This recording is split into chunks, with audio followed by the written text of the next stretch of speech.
Boas-vindas a esta nossa análise clínica aprofundada. Hoje a gente vai dominar o manejo de uma daquelas condições que batem ponto todos os dias nos ambulatórios de todo o país. Usando como base as diretrizes do Ministério da Saúde de 2025, vamos estruturar esse cuidado passo a passo. A ideia aqui é trazer clareza e bastante precisão científica para facilitar a tomada de decisão no dia a dia da atenção primária. Certo. Vamos dar uma olhada no nosso roteiro para hoje. Passaremos pelo cenário atual da doença, diagnóstico, metas terapêuticas, decisões práticas de consultório, estratégias de adesão e, por fim, os sinais de alarme e encaminhamentos. Seção 1. O cenário da hipertensão, o fardo silencioso. A gente sabe que a hipertensão age meio que pelas sombras, né? É uma doença multifatorial que vai danificando lenta e progressivamente órgãos-alvo fundamentais, como o coração, rins e cérebro, enquanto o paciente, na maioria das vezes, não sente absolutamente nada. E o resultado dessa natureza silenciosa é esse número impressionante na tela: 38,1 milhões de adultos brasileiros diagnosticados. O impacto disso é gigantesco. Para ter uma ideia, só em 2018, acompanhar e tratar essa única condição custou ao SUS a bagatela de 2 bilhões de reais. É um desafio colossal de saúde pública. E o que é realmente impressionante olhando para esses dados é a escalada brutal da doença conforme a idade avança. Repara só, enquanto atinge mais ou menos 24% dos adultos em geral, esse índice dá um salto gigantesco para mais de 62% entre as pessoas com mais de 75 anos.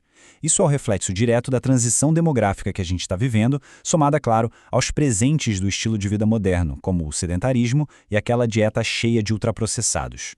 Seção 2. Diagnóstico e risco cardiovascular, estabelecendo a base.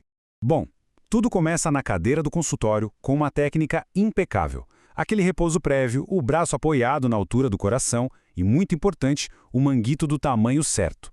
A gente se baseia estritamente nesses limiares de pressão sistólica e diastólica da tabela. Mas atenção, uma única medida alta não crava o diagnóstico, tá? É preciso confirmar com aferições em semanas diferentes. A única exceção para já fechar o diagnóstico de cara é o grau 3, ou seja, pressão igual ou maior que 180 por 110, ou se o paciente já tem alguma lesão de órgão-alvo ou doença cardiovascular. E tem duas armadilhas diagnósticas clássicas que a gente precisa ficar de olho. A primeira é a famosa hipertensão do jaleco branco, que é quando a pressão do paciente decola só de entrar no consultório, o que acontece em até 30% dos casos. Já a hipertensão mascarada é o extremo oposto e muito perigoso. No consultório, a pressão tá linda, mas no dia a dia, em casa, ela fica nas alturas. Quando as medidas deixam aquela pulga atrás da orelha, exames de monitorização externa, como a MAPA ou a MRPA, viram ferramentas indispensáveis para tirar a teima. Com o diagnóstico confirmado, o rastreio laboratorial inicial é obrigatório. Essa bateria de exames, bioquímica, metabólico, urina e o bom e velho eletrocardiograma, serve a 3 propósitos fundamentais: rastrear causas secundárias, identificar lesões que estão ali escondidinhas e, principalmente, alimentar a calculadora de risco cardiovascular HEARTS. Essa estratificação de risco é literalmente a bússola que vai guiar toda a nossa estratégia de tratamento a partir daqui. Seção 3. Algoritmo e metas terapêuticas, o arsenal central. Essa tabela aqui é o X da questão. O sucesso do tratamento exige que a gente persiga essas metas numéricas específicas. Para a população em geral com menos de 65 anos, a meta é mais agressiva, baixar de 130 por 80, desde que o paciente tolere bem. Mas olha só, a história muda de figura com idosos frágeis. Aqui, a gente precisa segurar um pouco a mão e tolerar uma sistólica entre 140 e 149. Por quê? Porque baixar demais a pressão desse grupo aumenta muito o risco de quedas severas por hipotensão, o que pode ser desastroso. Vamos avançar e ver como a gente monta esse esquema na receita. Um detalhe importante: a grande maioria dos pacientes vai precisar de terapia combinada. O passo 1 já começa forte com uma duplinha, um inibidor da ECA ou um BRA associado a um bloqueador de canal de cálcio ou a um diurético tiazídico. Se a meta não for batida, a gente não espera, evolui logo para o passo 2 com a terapia tripla. E se a pressão se mostrar resistente depois de tudo isso, aí sim, a espironolactona entra em cena como quarto fármaco no passo 3. Seção 4. Decisões na prática clínica, cenários do mundo real. Uma coisa é entender a diretriz no papel, outra, bem diferente, é ter o paciente ali na nossa frente, né? Então vamos pensar neste cenário clínico super comum. Um paciente negro, homem de 50 anos de idade, recém-diagnosticado com hipertensão grau 1 e com um risco cardiovascular global baixo. Qual deve ser a primeira cartada na hora de prescrever? Bom, a diretriz é bem clara sobre isso. A gente sabe que populações negras tendem a ter uma resposta fisiológica menor aos IECAs ou aos BRAs quando usados sozinhos lá no comecinho do tratamento.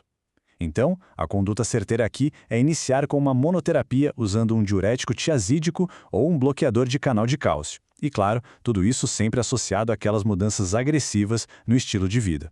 E não dá para simplesmente entregar a receita e esquecer do paciente. O cronograma de acompanhamento é vital. Se a pressão não atingiu a meta, é retorno agendado em 30 dias para ajustar as doses sem falta. Durante o primeiro ano, as consultas de rotina ficam entre 3 e 6 meses. E quando finalmente o paciente atinge a tão sonhada estabilidade, aí sim a gente pode espaçar os retornos para revisões semestrais. Olha, aqui entra um conceito que a gente precisa combater todos os dias, a inércia clínica, que é basicamente ficar apenas observando aquela pressão fora da meta consulta após consulta e não fazer nada a respeito. Nós, como profissionais da saúde, temos o dever de agir. Se não está na meta, a dose tem que ser titulada, uma nova medicação precisa ser incluída. A complacência nessas horas literalmente custa anos de vida saudáveis aos pacientes.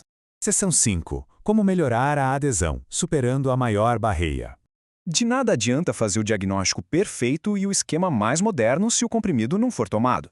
Acredite se quiser, só de 35% a 50% dos pacientes atingem o controle e o abandono é, de longe, o nosso maior vilão. O segredo aqui é simplificar. Sempre que der, prescrever para tomada única diária.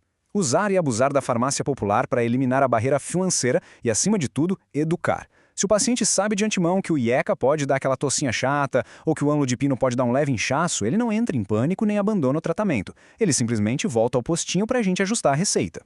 Seção 6. Sinais de alarme e encaminhamentos. Reconhecendo emergências. Na atenção primária, a gente acompanha a longo prazo, mas tem horas que a luz vermelha acende.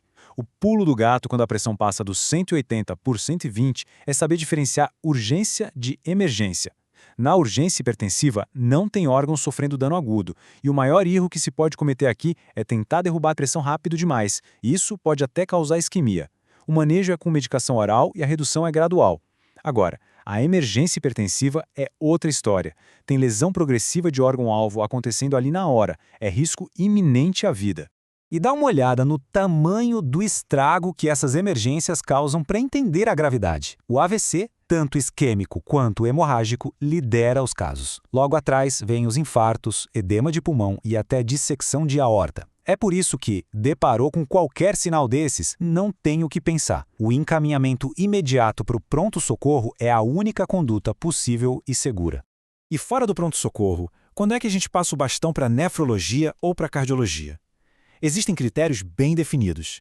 Se rolar uma suspeita de causa secundária, se for uma hipertensão resistente, ou seja, 6 meses de terapia tripla na dose máxima e nada da pressão baixar, ou se a doença estourar em pessoas muito jovens ou mais velhas sem um motivo claro. Mas atenção a um detalhe.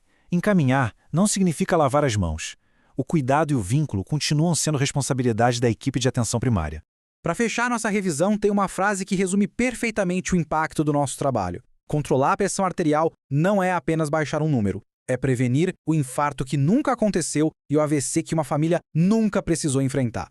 O papel da atenção primária é preventivo e altamente transformador. Cada dose ajustada, cada minutinho a mais explicando a importância da medicação, isso salva vidas muito antes do paciente sequer chegar a um hospital. Então a reflexão que fica para sua próxima consulta é: qual pequeno ajuste de conduta amanhã vai ser o detalhe capaz de prevenir aquela emergência que nunca chegará a acontecer? Até a nossa próxima análise.